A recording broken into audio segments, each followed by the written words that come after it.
ორკინი საქართველოს 2016 წლიდან საქმიანობს, ოპერირებს საქართველოში და ის არის ამერიკული კომპანია Orkin LLC-ის დამოუკიდებელი, ლიცენზირებული ფრენჩაიზი. ორკინის გლობალური ბრენდი გასული საუკუნის დასაწყისიდან, თორსები 1901 წლიდან საქმიანობს და 120 წელიწადზე მეტია ემსახურება მომხმარებლებს, ერთ-ერთი გამორჩეული ბრენდია და მსოფლიოს მასშტაბით 80-მდე ქვეყანაშია წარმოდგენილი. ამერიკული კომპანიის ქართული ფრანჩაიზერის მაყურებლებისთვის გასაცნობად კი დღეს სტუდიაში თავად კომპანია ორკინი საქართველოს თანადამფუძნებელი და გენერალური დირექტორი მოვიწვიეთ. ლადო საყვარელიძე, მინდა იცნობდეთ, დილამშვიდობისა. დილამშვიდობის გიორგი. მადლობა მოგზაურობისთვის. მადლობა რომ მოგვიწვიეთ. დიდი მადლობა. დიდი მადლობა. მოდი მეტი მოვყვეთ თავად ორკინი საქართველოს ისტორიის შესახებ. როდის, რატომ რამიზნით წამოიწყეთ ეს საქმიანობა? 10 წლის წინ ჩვენ შეხება გქონდა სერვისის და მომსახურების სხვადასხვა დარგთან, სხვადასხვა სექტორთან. ვათვალიერებდით სად არის დანაკლისი, სად არის საჭიროება და მივაგენით აი ამ დარგს, რომელიც შევისწავლეთ კომპანია, შემდეგ კომპანია 2015-ში დავაფუძნეთ. უკვე დაფუძნებისთანავე მალევე გავაფორმეთ ფრენჩაიზის ხელშეკრულება და უკვე აი ამ ამერიკულ ბრენდთან ერთად თითქმის 10 წელია საქმიანობთ. მომსახურება დავიწყეთ 2016 წელს, როგორც თქვენ ბრძანეთ, 2016 წელს უშუალოდ საქმიანობა დავიწყეთ. როგორც თქვენ ბრძანეთ, ეს არის ესე გამოდის, რომ თქვენი იუბილე გექნებათ. შემოდგომაზე იუბილე გვაქვს. 10 წლის იუბილე კომპანიის დაარსებით.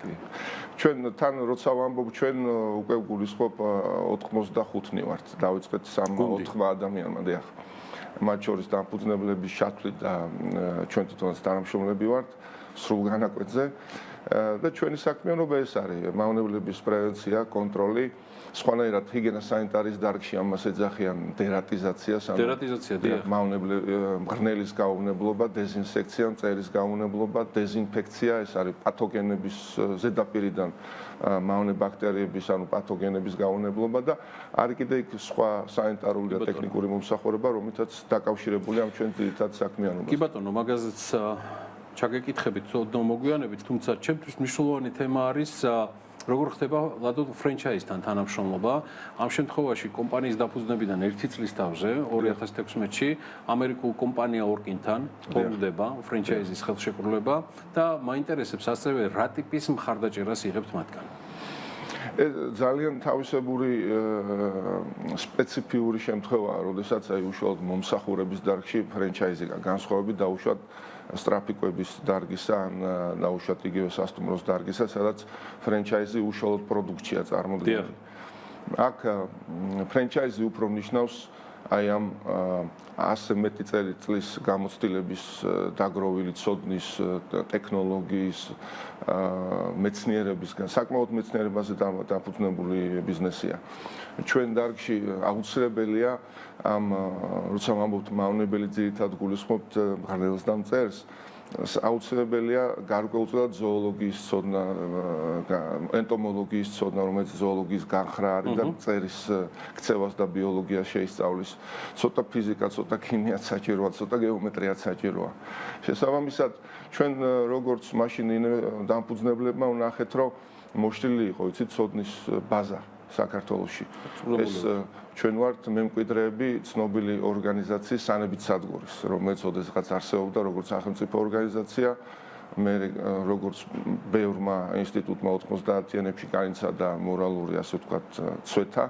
შემდეგ უკვე ფიზიკური ლიკვიდაცია. შემდეგ ფიზიკური ლიკვიდაცია 2004-5 წლებში ბენდუქიძის რეფორმების დროს და შემდეგ გადავიდა კერძო სექტორში ეს დარგი და სადღაც 2008-2009 წლიდან უკვე წამოვიდა კომპანიები.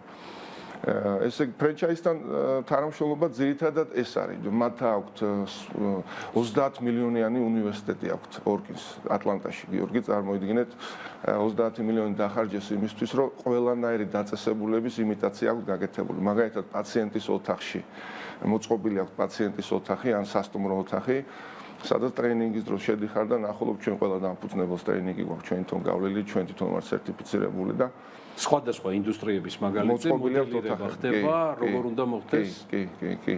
4-5 უნივერსიტეტთან თანამშრომლობა აქვს, ჯორჯიის შტატის უნივერსიტეტთან, კენტაკის უნივერსიტეტთან, ტეხასის A&M-ი ცნობილი უნივერსიტეტია ძალიან და სხვებთან კიდე. უზარმაზარი ცოდნაა რა დაგროვილი გამოცდილება, რომელიც ჩვენ მარტო ჩვენთვის არა გადმოგვაქვს, ჩვენ ქვეყანაში ვაზიარებთ ბუნებრივად კონკურენციასთანაც ვაზიარებთ, მომხმარებელთანაც, დამკვეთთანაც ვაზიარებთ და ცოტა წინ გავწიეთ დარგი მე მგონი. ხო და ამის ყვალობაზე ერთ-ერთი აღნიშნული იქნება რამდენად კონკურენტულია ბაზარი, ანუ საკმაოდ. არის თუ არა სხვა კომპანიებიც, ხო? კი, არის ათობით კომპანია, რომელიც მათ შორის ზოგი ძალიან კაი კომპანია, ზოგი უცხოური, ზოგი ასევე ფრენჩაიზია, ზოგმა ახლახანს დაიწყო, ზოგმა ჩვენამდე დაიწყო. საკმაოდ ძლიერი შეჯიბრი გვაქვს და მაგრამ იცით რა არის ჩვენ უცნაურად იცვლება რა სამყარო ჩემზე კარგად მოგეხსენებათ. მე ვამბობ, რომ მაგალითად ინგლისშიც კი ჩვენინაირი კომპანია, ჩვენი კონკურენტია. რატო? იმიტომ რომ თქვენ თუ ინგლისში დაუშვათ დიპლომატიურ მისიაზე ცხოვრობდით და ამ სერვისით ისარგებლეთ, იმ სერვისმა განსაზღვრა მოლოდინი და განწყობა და სტანდარტი შექმნა. მე იგივე რო არ დავაკმაყოფილო აქ და იმან რომ მაჯობოს, თქვენ საკმარისად ხშირად არ დამიქირავებთ და საკმარის თანხას არ გადამიხდით. ის კი არა ევროპაში მოგეხსენებათ შრომის კოდექსი იცვლება და ევროპის გარე სივრციდან ხალხს ეძახიან სამუშაოდ. და შესაბამისად ეს კომპანიები ჩვენი კონკურენტები არიან, თუ ჩვენი ხალხის წაყვანა უნდა დასაქმება იქ, ასე რომ ლადო, მინდა მაინც ჩავშალოთ უფრო დეტალურად, წეგანაც გითხარით მომსახურების ნაწილზე, რა ტიპის სერვისებია, როცა ჩვენ ვსაუბრობთ დეზინფექციის და დერატიზაციის თემაზე, კონკრეტულად რა სერვისებს თავაზობთ, იქნება ეს კორპორატიული თუ ფიზიკური თქვენი დამკვეთები?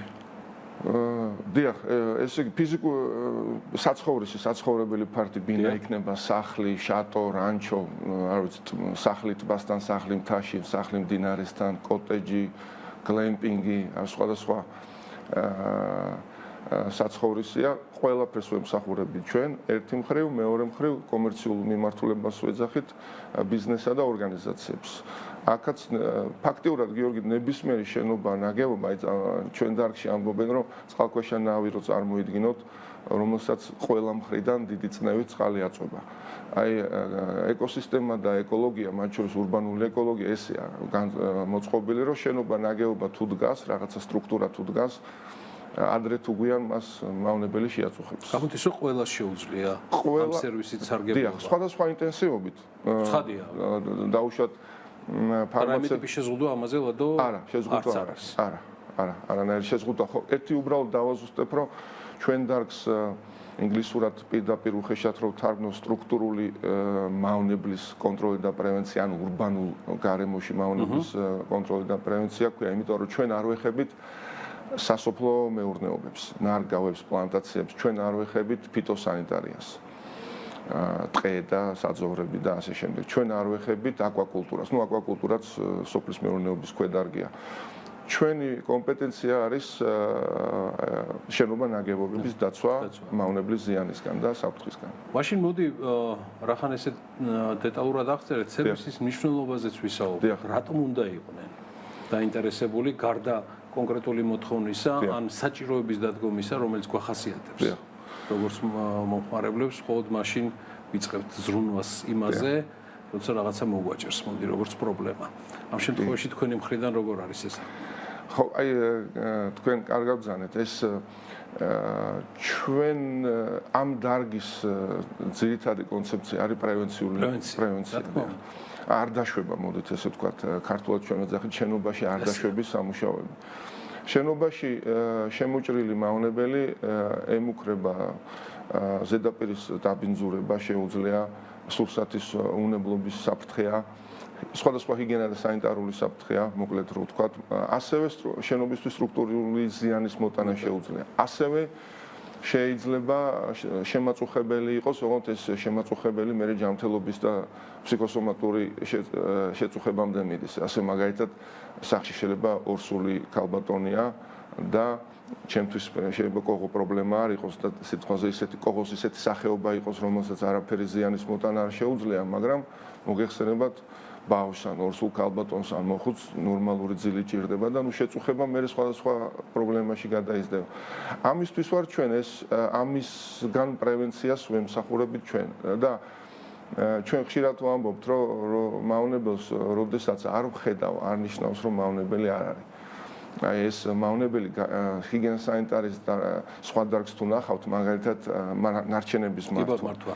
ხო, ნარჩენები ჩანს ვიზუალია, ნაგავი თვალსაცემია. იგივე წმენდა დასუფთავება, იგივე სამრეცხაო ასე ვთქვათ. ხო ეს ყველაფერი მავნებელი ესე არა. მავნებელი ყოველთვის იმალება რაღაცის უკან, რაღაცის ქვეშ, ნაპრალში, ღიობში, ადამიანისგან თვალეთ ყველაზე უხილავ ადგილზე და ყოველთვის ყველაზე წყნარ საათებში აქტიურობს. ნოქტურნალურია ჩვენი დარგი, ეს ნიშნავს რომ ნოქტურნალურია ჩვენი დარგი ასე ამბობს.